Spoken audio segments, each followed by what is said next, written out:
تمام تر تعریفیں رب ذوالجلال کے لیے اور درود و سلام محمد و آل محمد کے لیے۔ اللہم صلی علی محمد و آل محمد۔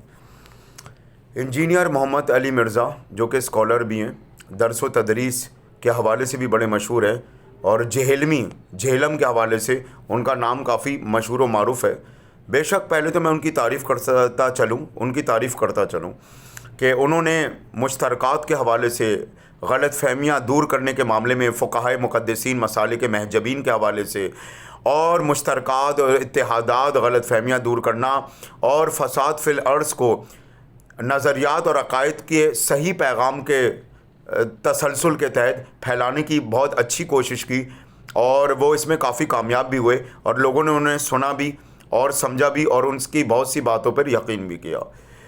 یہ تو بات ہوئی ان کی تعریف کی۔ ظاہر ہے کسی بندے کی کوئی بندہ علم کے منصب پر اور مرکز ہدایت سے جڑ جائے کسی نہ کسی حوالے سے، اور معرفت، روحانیت اور دیگر پہلوؤں سے روشنی ڈالنے والا ہو، اور مقدس کتابوں سے حوالے دینے والا ہو، سند، حدیث، روایت اور ہر حوالے سے، غزوات کے حوالے سے، اہم ترین فضیلتوں کے ایام اور دنوں کے حوالے سے، تو اس کی تعریف کا حق جو بنتا ہے اس کی تعریف کرنی چاہیے، لازمی کرنی چاہیے۔ اب میں ایک بات ذرا انجینئر محمد علی مرزا پہ آتا ہوں کہ انسان میں ایک تو تکبر نہیں ہونا چاہیے، اگر اس میں علم ہونا چاہیے، اگر اس میں تحقیق ہو، علم ہو، تو اس میں تکبر نہیں ہونا چاہیے، غرور و تکبر۔ اور دوسری بات یہ کہ انسان میں ذرا سا بھی میں نہیں سمجھتا کہ اگر وہ درس و تدریس دے رہا ہو عوام الناس کو تو بد اخلاقی کا مظاہرہ کرے۔ تو اخلاق حسنہ ایک عظیم عمل ہے جو انسان کی زبان سے جاری ہوتا ہے اور اس کی فکر کو صحیح عکاسی کرتے ہوئے بیان ہوتا ہے۔ اب جہاں تک بات انجینئر محمد علی مرزا کی، مجھے ایک بات پہ افسوس ہوا، کیونکہ میں انجینئر محمد علی مرزا سے کوئی بہت بڑا اختلاف رائے نہیں رکھتا، لیکن بہرحال مجھے ایک دکھ ہوا کہ دیکھیے صحیح کوئی جائز اختلاف ہے آپ کا، صحیح اعتراض ہے وہ اپنی جگہ، لیکن زبردستی مسلسل تنقید کرنا یا کیڑے نکالنا تو وہ بھی غلط بات ہے۔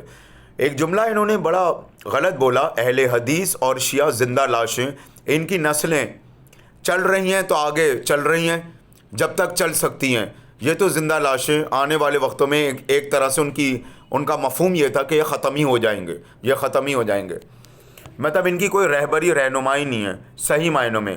جہاں تک میں سمجھتا ہوں وہ علماء کے حوالے سے بات کر رہے ہیں، جہاں تک مجھے ایسا لگا، لیکن بہرحال ایک بد تہذیبی، بد اخلاقی کا جملہ تو ہے کہ آپ یہ کہہ رہے ہیں اہل حدیث اور شیعہ جو ہیں وہ زندہ لاشیں ہیں، اور اس طرح آپ کسی مسلک پہ بہت برے طریقے سے تنقید کر رہے ہیں۔ ماضی میں بھی خادم حسین رضوی نے ایک کام انجام دیا کہ وہابیوں کی اذانوں کا احترام نہ کرو، وہابی سور ہیں، یعنی کہ اہل حدیث کی طرف انہوں نے اشارہ کیا، اور ان کی اذانوں کو مت سنو، ان کی اذان کا احترام نہ کرو۔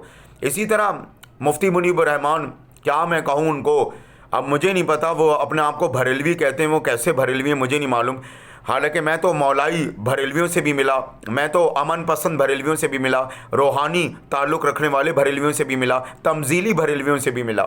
اب بہرحال مفتی منیب الرحمان کے پہلے توہین کر دی کہ یزید اور ابن زیاد کو برا بھلا نہ کہو، اور کربلا میں شہداء کے قاتلین کے حوالے سے معاملہ ہو یا امام حسین کی شہادت کا معاملہ، ابن زیاد اور یزید کا کوئی ہاتھ نہیں، اور اس کے بعد پہلے خوب توہین کر دی، بعد میں رجوع کر دیا۔ اس کے بعد مفتی منیب الرحمانی کی بات کو آگے بڑھاتا ہوں کہ اس کے بعد انہوں نے انہی کے منہج پہ عظمت صحابہ کے حوالے سے جو نمائش پہ فساد فی الارض کی محفل سجی، جس میں مفتی عابد مبارک نے معاویہ کی سیاست زندہ باد، اور اسی صحابہ کی آڑ میں جو زہریلا ٹانڈف کرنے والے لوگ ہیں، انہوں نے اپنی آئی نہ دیکھی نہ تائی دیکھی، یزید زندہ باد کے نعرے بھی لگا دیے۔ اور اللہ معاف کرے جو لوگوں سے یہ کہتے کہ شیعہ رافضی ہیں، تو لفظ رفس کے معنی کیا ہیں پھر انہیں یہ بھی معلوم ہونا چاہیے، عوام میں یہ بھی اویئرنیس دے دیں لفظ رفس کے معنی کیا ہیں، اور وہ کیا صرف صحابہ کی حد تک محدود ہے وہ لفظ، اور پھر گستاخ آپ کسی کو ڈکلیئر کریں تو اس کے اصول اور زاویہ آپ کے پاس ہے کیا گستاخ ڈکلیئر کرنے کا؟ اسی طرح الیاس قادری بے خطا بے گناہ معاویہ، ایسی بہت سی حرکتیں یہاں ہوتی آئی ہیں۔ یہ والی بات، معاویہ کا عرس کرو، معاویہ کا میلاد کرو، معاویہ پہ نیاز دو، اللہ معاف کرو کچھ لوگ تو مروان کو بھی صحابی بہت عظیم ترین صحابی بنانے پہ تلے ہوئے ہیں. اب فتاوی رضویہ میں کہاں معاویہ کا عرس کرنا، میلاد کرنا ثابت ہے یا نیاز دینا، یہ تو مجھے نہیں معلوم. اللہ معاف کرے، میں کہنا تو نہیں چاہتا، علامہ کوکب نورانی کا بعض دفعہ رویہ بھی انتہائی گفتگو کے دوران جارحانہ ہو جاتا ہے. تو انہیں بھی اپنے آپ پر غور کرنا چاہیے کہ بھائی حلقہ اثنا عشر میں تو 12 اماموں کی شہادت، ولادت، وفات، ان کی فضیلت، ان کی قربانیوں، ان کے مناظروں، ان کے معجزات کے حوالے سے ذکر ہوتا ہی ہے. آپ بتا دیجئے کہ یہ تو شاگرد امام تھے، حنفی، مالکی اور شافعی وغیرہ، تو آپ نے استاد اور اللہ کی حجت والوں کا ذکر کب کیا؟ تو سمجھدار کے لیے اشارہ کافی ہے. تو انجینئر محمد علی مرزا سے میں درخواست کروں گا کہ جب آپ اس طرح کے جملے بول لیں نا، ایک تو اس ملک میں یہ بھی ایک عجیب مسئلہ ہے کہ اہل حدیث 2% ہیں. بھائی اہل حدیث بہت بڑی تعداد میں کراچی سے لے کے بلوچستان تک اور دیگر ممالک میں بھی اہل حدیث کی کئی مساجد ہیں، بہت بڑی تعداد میں اہل حدیث اور کئی جماعتیں تنظیم ہیں. یہ کہنا 2 اور 2.5% ہے، یہ بالکل ہی بیکار کی بات ہے. اچھا، کچھ لوگ یہ بھی کہتے ہیں اہل حدیث ایک تنہا قوم ہے، تو یہ بھی بالکل غلط ہے. اہل حدیث کے اتحادی فرقے، ان کی حمایت کرنے والے اور مشترکاتی فرقے، جماعت المسلمین جسے عباضیہ کہتے ہیں، ایک اور مکتب اہل توحید، ایک اور مکتب شوافی، ایک اور مکتب حنبلی. تو اس طرح کے بہت سے مکاتب فکر ہیں جو اہل حدیث کے مشترکات اور اتحادی فرقے ہیں. تو اہل حدیث نہ کوئی تنہا مکتب اور فرقہ ہے اور نہ اہل حدیث 2% ہے اس ملک میں، یہ بھی کہنا بالکل غلط ہے. اب آئیے آپ کہ اہل حدیث اور شیعہ زندہ لاشیں، تو یہ جو میں نے جن مفتی اور علماء کے نام لیے ابھی، تو یہ کیا ہیں جو انہوں نے دنگا فساد مچائے، کبھی کسی کو کافر قرار دے کے، کبھی کسی کو رافضی، زبردستی رافضی قرار دے کے، کبھی بدعتی اور شرکی کے عنوان سے بغیر کسی کی مقدس کتابوں، سند، روایت، حدیثوں کا مطالعہ کیے کسی کے حلقے کی، اور کبھی واجب القتل. تو انہیں آپ کیا کہیں گے؟ یہ تو مردہ لاشیں یا زندہ لاشیں؟ پھر تو لکڑیاں اکٹھا کر کے ان کو بھی چتا کی نظر کر دیں. یہ جو اس قسم کے لوگ روز سڑکوں پہ آ کے لڑکوں کو سڑکوں پہ لاتے ہیں اور ہنگامے مچواتے ہیں، کبھی گستاخ رسول کے نام پہ، کبھی گستاخ صحابہ کے نام پہ، اور پاکستان کے امن کو خراب کرتے ہیں. تو پھر یہ کیا ہیں؟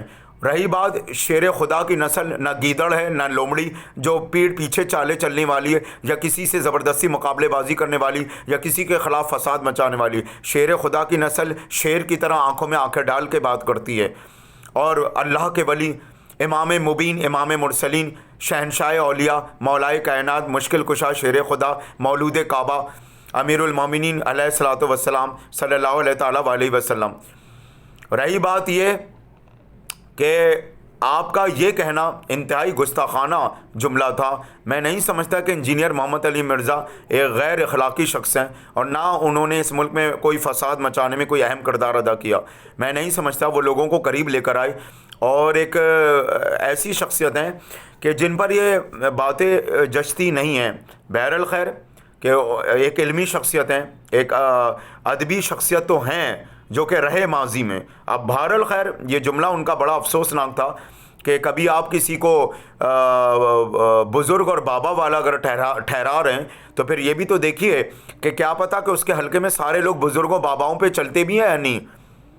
کیا اس کے حلقے میں سارے لوگ قبر کی پرستش کرتے ہیں، قبروں کی پوجا، یا نہیں؟ سجدہ تعظیمی کے معاملات کیا ہیں فقہ میں؟ اہم ترین کتابوں کے حوالے سے وہ آپ زیادہ بہتر ہی جانتے ہیں.